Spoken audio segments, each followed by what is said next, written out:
una guía en la cual van a interpretar, ¿verdad? La forma en que ustedes van a aplicar el derecho penal.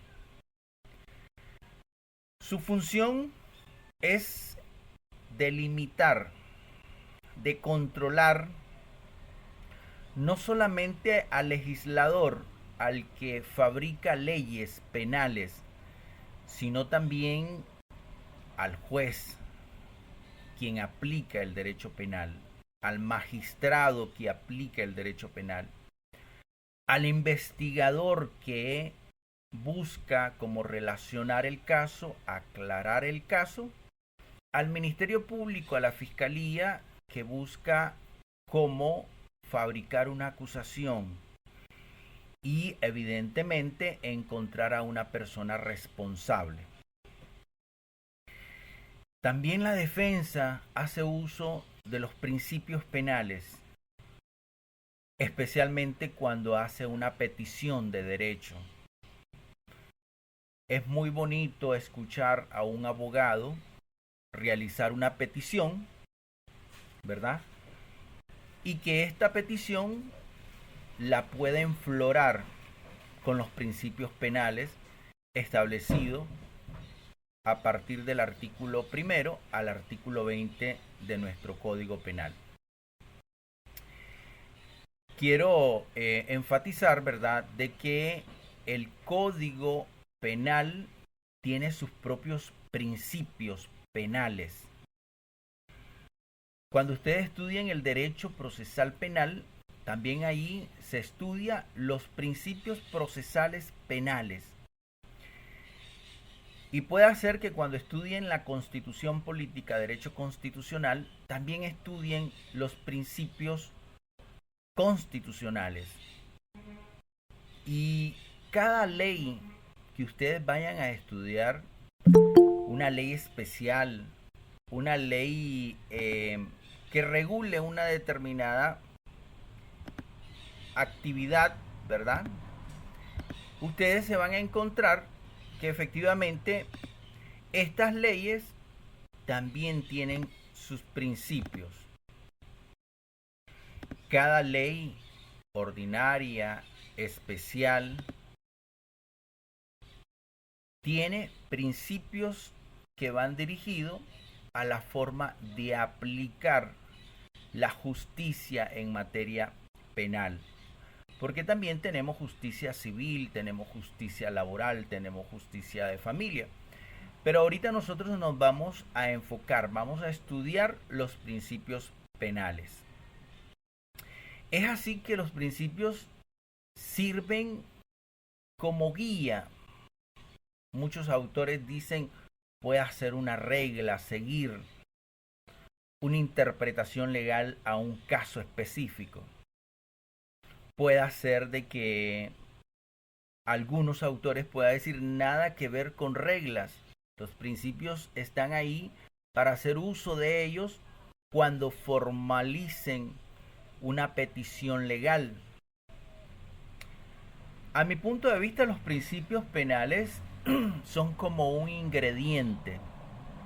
Si ustedes quieren hacer esa comparación, es válida.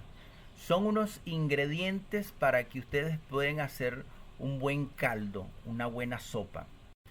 Y entonces ustedes agarran un ingrediente, una especie de una, y a como le van dando el gusto, ustedes le van aplicando un poquito más. Esos son los principios penales dentro de un proceso penal. Claro está que hay veces utilizamos más especies de esa porque nos gusta. Porque de repente decimos, esta especie me gusta más, le voy a aplicar un poquito más. Igual sucede con los principios penales. Los principios penales están presentes en todo el proceso, pero hay veces que nosotros retomamos un principio y enfocabilizamos a mayor magnitud. Yo lo hago muchas veces, por ejemplo, con el principio de legalidad. Para mí el principio de legalidad es la madre de todos los principios. ¿Por qué? Porque establece la forma, el cómo, el cuándo y el hasta dónde. El principio de legalidad es el que fabrica los otros principios. Sin el principio de legalidad, nosotros no tuviéramos los otros principios presentes en un proceso penal. No sé si vale la explicación. Y es por ello de que nosotros, cuando ustedes realicen una tarea, cuando ustedes realicen una petición como futuros abogados, ustedes deben de tener presente los principios penales. Y no solamente los principios penales, sino también los principios procesales, los principios constitucionales. La tarea de hoy me adelanto porque la tarea de esta semana, tomando en consideración la unidad de principios penales, es que después que estudiemos nosotros los principios penales, ustedes van a identificarlos y buscarlo en la Constitución política. ¿Cómo se relacionan? ¿A dónde lo identifican? ¿A dónde lo ubican? ¿Qué artículo de la Constitución? Ojo con esto porque la Constitución es la última que ha sido reformada y salió en vigencia este año. Tomen en cuenta esa nota porque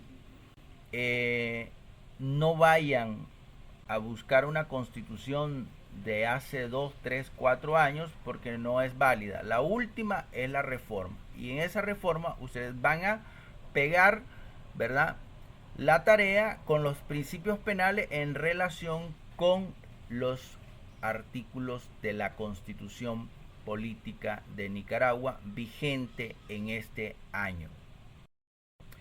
Efectivamente actúan como directrices de interpretación para las resoluciones judiciales. El juez resuelve todas las peticiones que ustedes hacen en cada una de las audiencias. Dentro de un proceso, el juez resuelve y resuelve apegado a los principios. ¿Qué me dice un principio para yo resolver este caso? De entrada, todos los principios tienen que estar presentes, pero unos con mayor volumen que otros principios, porque tal vez el caso no se relaciona mucho con ese principio, pero sí se relaciona mucho, por ejemplo, con el principio de lesividad. Ahí ahonda más el principio de lesividad porque el caso no es tan grave.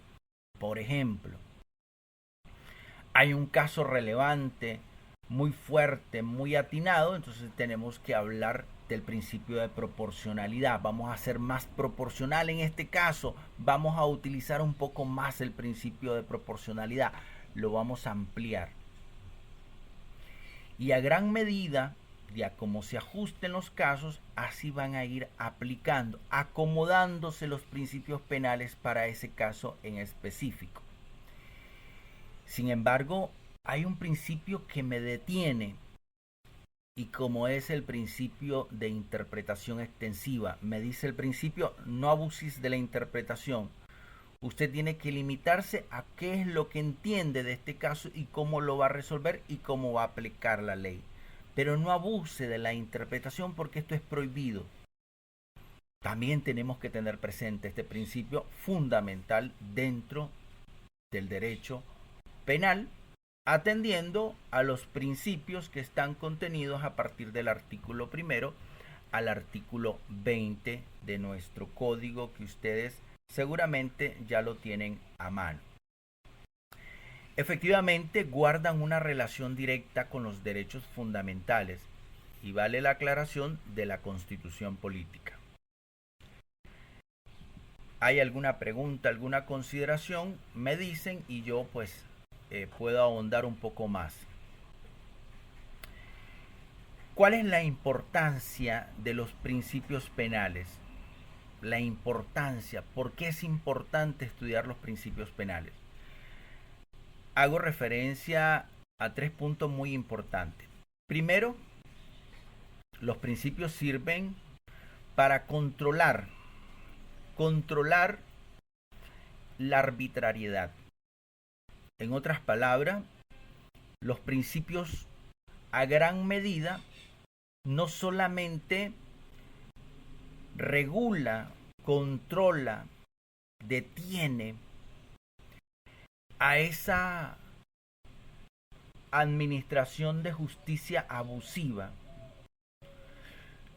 muchas veces nosotros leemos en los periódicos, en las noticias, el juez exageró en la pena, pena máxima para el acusado, para el condenado.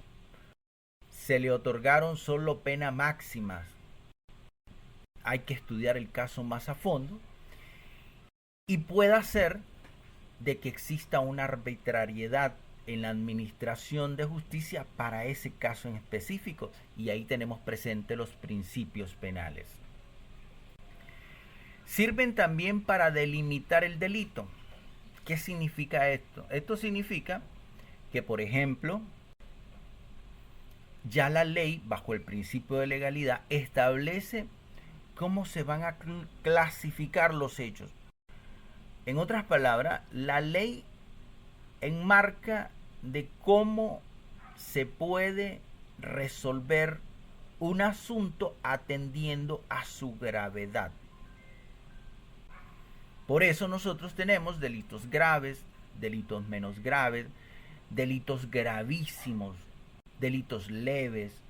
Y dependiendo de esa clasificación, ahí tienen la competencia hasta donde el juez va a conocer, un juez local, un juez de distrito, hasta dónde tiene la capacidad de conocer un asunto y de cómo resolverlo. También los principios penales sirven de control al castigo. ¿Qué significa esto? Esto significa de que dependiendo de la naturaleza del delito y de su gravedad, también los principios rigen a la sanción penal.